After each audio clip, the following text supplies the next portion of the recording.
As Americans are busy with July 4th celebrations, the temperature is heating up in the Persian Gulf a day after Iranian President Hassan Rouhani suggested Iran could stop all regional Gulf oil exports in retaliation for the U.S. seeking to collapse the nuclear deal, and in response to aggressive new U.S. sanctions. Image source, Vestnik Kavkaza. The Americans have claimed they want to completely stop Iran's oil exports. They don't understand the meaning of this statement because it has no meaning for Iranian oil not to be exported, while the region's oil is exported. The state-run website, President.ir, quoted Rouhani as saying, "The Americans say they want to reduce Iranian oil exports to zero. It shows they have not thought about its consequences." Rouhani said, after the provocative Iranian statements, widely understood as a threat to impose military blockade on the world's most crucial oil choke point. Spokesman for the U.S. military's Central Command, Captain Bill Urban, told the Associated Press on Wednesday that U.S. sailors and its regional allies stand ready to ensure the freedom of navigation and the free flow of commerce wherever international law allows. Washington has issued an ultimatum to countries dealing with Iran: halt all imports of Iranian oil from November 4 or face punitive U.S. economic measures with no exemptions. Rouhani called these threats crime and aggression, and an act of self-harm, as the unwavering stance is against U.S. national interests and the interests of other countries. He said this while in Vienna attempting to rally European governments to stand against Trump's policies targeting Tehran. Previous threats by Iranian officials to possibly take the drastic action of blocking the Strait of Hormuz, though once easily shrugged off as empty talk, are now coming to a head as the elite Islamic Revolutionary Guard Corps (IRGC) has thrown its full weight behind Rouhani's words, to which the Pentagon responded, issuing its firm response promising to keep the waterway open through military action if need be.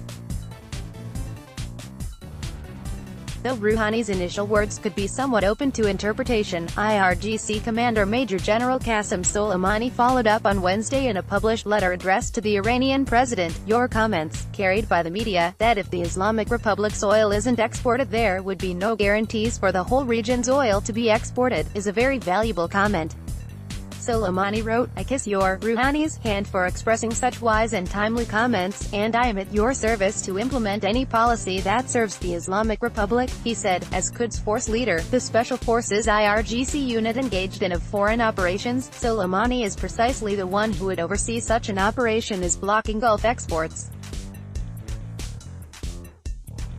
The Strait of Hormuz at its narrowest is about 31 miles wide and approximately 20% of the world's seaborne oil passes through it. And the IRGC has in the past threatened the passageway by conducting war games, such as during a period of heightened tensions with the West over the strait in 2011 and 2012. The AFPTO put things in perspective considering potential disruption. The last major crisis of global economic consequence took place nearly 3 decades ago. The largest oil market disruption ever occurred in August 1990, when Iraq's invasion of Kuwait took 4.3 million barrels per day of oil off the market, about 6.5% of world supply.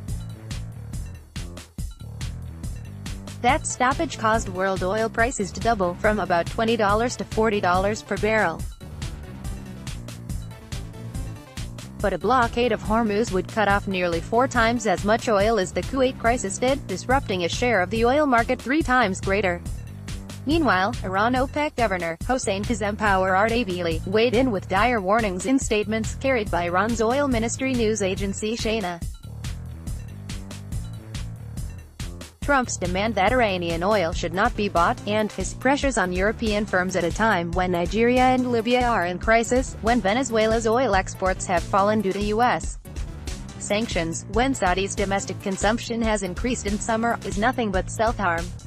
Ardabili said, "It will increase the prices of oil in the global markets," he said, and echoing Rouhani's theme of U.S. self-harm, he added, "At the end it is the American consumer who will pay the price for Mr. Trump's policy." So far the EU is standing by Iran as a major long-time oil importer, but some European officials have acknowledged U.S. sanctions will create an unpredictable environment, potentially making guarantees to Tehran impossible to fulfill. Iran has reportedly taken measures to gear up for survival amidst the coming economic war, according to Bloomberg, offering to barter oil for goods. "We have informed our oil customers that we will only buy their commodities if they buy our crude," stated the spokesman for Parliament's Energy Commission. This reportedly the result of OPEC's third-largest producer being unable to bring dollars or euros in exchange for crude because of banking problems, which, according to this spokesman, means Iran is open to alternative means of payment, including medical equipment and agricultural products. Concerning this week's heightened rhetoric over the Strait of Hormuz, should the IRGC attempt to block it, such a drastic retaliatory measure would most certainly spark war in the Persian Gulf.